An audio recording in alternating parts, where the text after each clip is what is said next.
Prior to recently, my experience with Bioware games was rather limited. Other than the Star Wars Old Republic, I've never really experienced many of their games, other than one particular letdown, but the less said about that, the better. You're a fucking disappointment. This all ended in 2022, when I saw the Mass Effect Legendary Edition on sale for $25. At the time, I've only ever heard the name Mass Effect in passing, so I didn't know what to expect.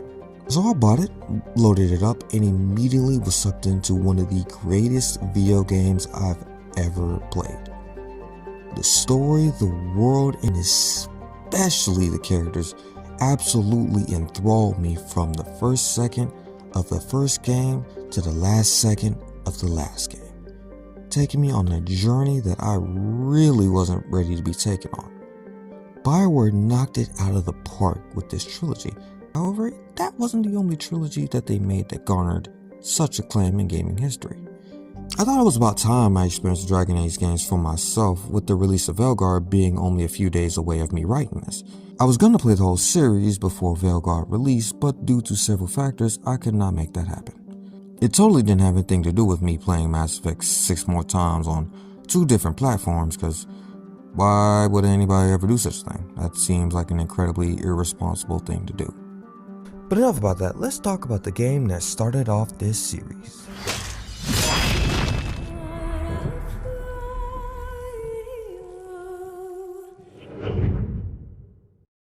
The plot of this game centers around you, more specifically a character you create like pretty much every other Bioware title. During this creation process, you can customize a lot about your character, including their origin.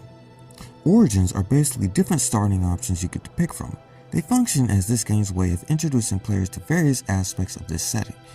During this section, you meet with the Grey Warden, warriors of legend skilled with dealing with the main antagonist of the game, the Darkspawn.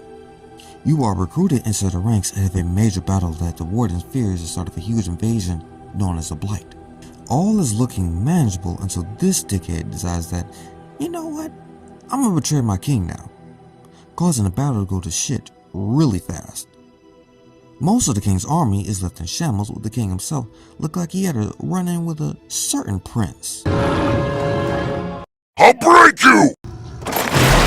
Unfortunately, most of the Grey Wardens in the region are killed in this battle, leaving only 2, you and this goofy motherfucker. Of course you are, and you know it. You're ravishing, resourceful, and all those other things you probably hurt me for not saying. It is your task as one of the last surviving Grey Wardens to gather allies from all over the continent to put an end to the Blight. To the friend of mine that recommended this series to me a while ago, I finally get why you were raving about it so much. The things I've loved about prior Bioware titles are on full display here. They did a fantastic job making me care about this setting. The different races all feel unique, with every faction feeling real and interesting. For instance, this review is based around my playthrough of a low-class female dwarf. Through this origin, I got a full hands-on display of dwarven culture. The society Bioware developed here really caught my attention, being a society divided up into different castes. Caste lists are at the very bottom of the dwarven totem pole and are displayed as such. From the shoddy conditions that they live in, to how others treat them with such disdain.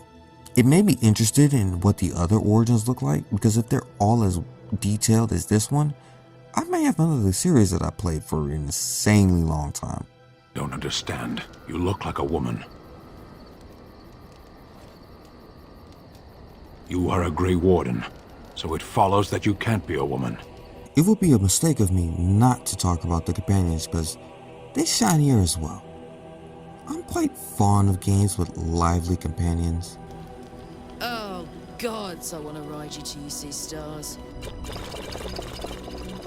Almost all of my favorite games have someone tagging along with the player, making these journeys just that much more memorable. I'm so glad to say that Origins handles its companions so well. Each one feels like their own person with their own wants, desires, and perspectives on everything that's going on in the game. Standouts for me are Alistair. Yes, that's right. Watch as I thrash our enemies with the mighty power of floral arrangements. Feel my thorns, Darkspawn. Ah! I will overpower you with my rosy scent. Or, you know, it could just be a rose. Morrigan.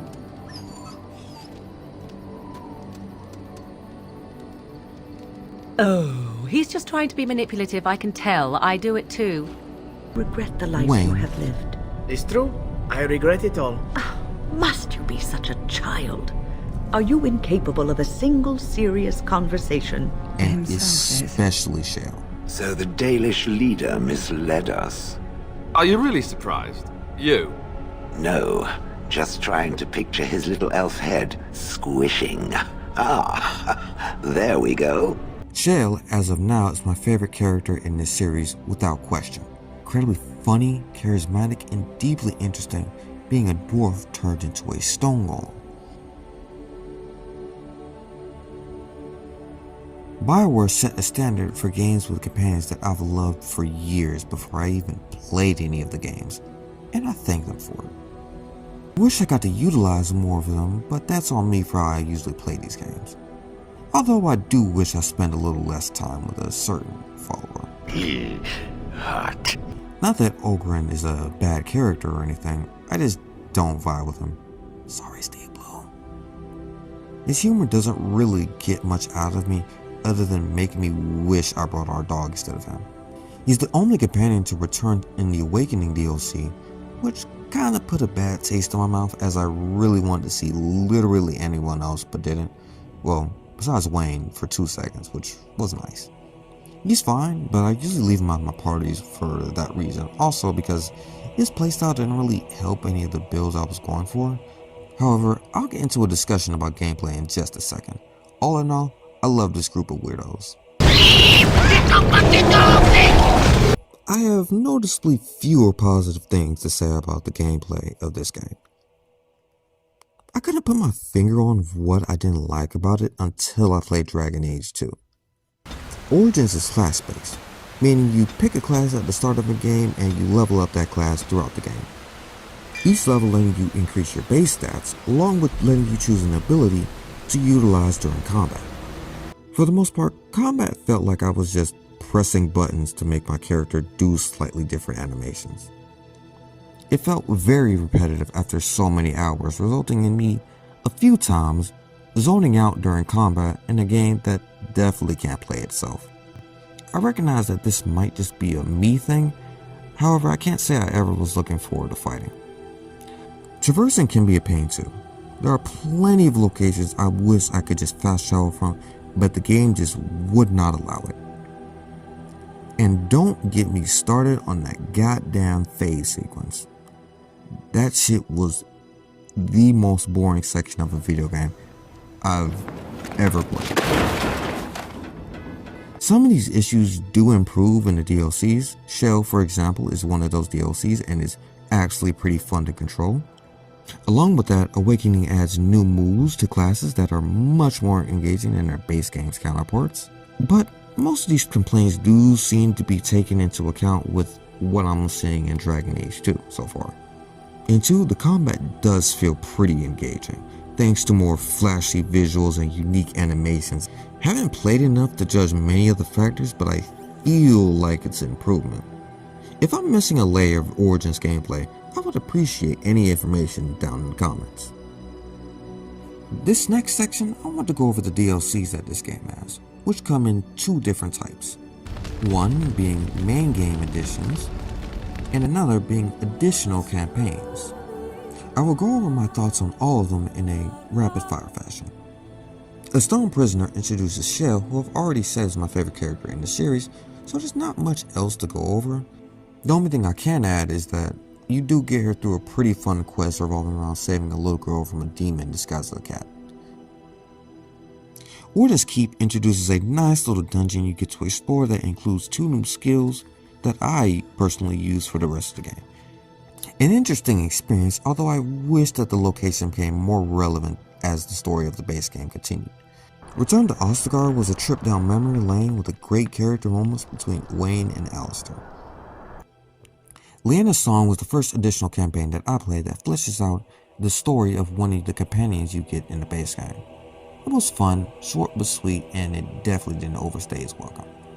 Awakening was a solid expansion of the base game, although a bit buggy in my experience. I love the aspect of lording over a land whilst being the leader of the Grey Wardens. And yes, apparently some Darkspawn can talk and be reasoned with. It's a bit weird, but I'm down for it. The companions are once again great with all the positives that the base game ones have. All in all, you can't ask for a better expansion to a game you like. The Darkspawn Chronicles was a cool what-if story to experience. Making the player a high-ranking Darkspawn and having them lead the very army that they would have to fight at the end of the game was definitely a highlight for me personally. I had a blast with this, especially using the Ogre to pick up my favorite companions and just beat the hell out of them. The Golems of whatever this name is was definitely my least favorite campaign, even though it included my favorite race and had golems with it, which I love to control in the base game. Mostly because by this point I was tired of playing the game and really just wanted to do something else. The story was fine, but not as intriguing as anything else this game has provided to me. Still better than the Fade though. Lastly, Witch Hunt was a good send-off for this game for me. This whole DLC centers around you meeting with Morrigan one last time, which even though the premise of it is so simple, I did really appreciate it. The solid capstone for an already amazing game. Normally, I don't usually do reviews like this. I usually just gush about the things I like on social media and just leave it at that. But I felt the need to do something more with this game because, to be honest, I'm worried about BioWare. As we all know, BioWare has not had a good time these past few years, with the public pretty much losing interest in most of their products entirely. I fear that if Veilguard doesn't do well, I'll never get to experience these worlds again. I literally started not caring about Mass Effect or Dragon Age to absolutely loving both of them within less than 2 years. And the thought of watching something you just started to love disappear into obscurity hurts to think about. However, taking a trip to experience these old stories whilst looking at what's new has inspired hope in me that BioWare could possibly make a comeback. Seeing the teams involved discuss both Veilguard and the 5th entry into the Mass Effect series has put faith back into my soul that they could do it. I probably won't get to play Veilguard at release, so I do hope that the rest of you Dragon Age fans get the game you wanted after all of these years, and blessed day to all who's watched this video. I'm out.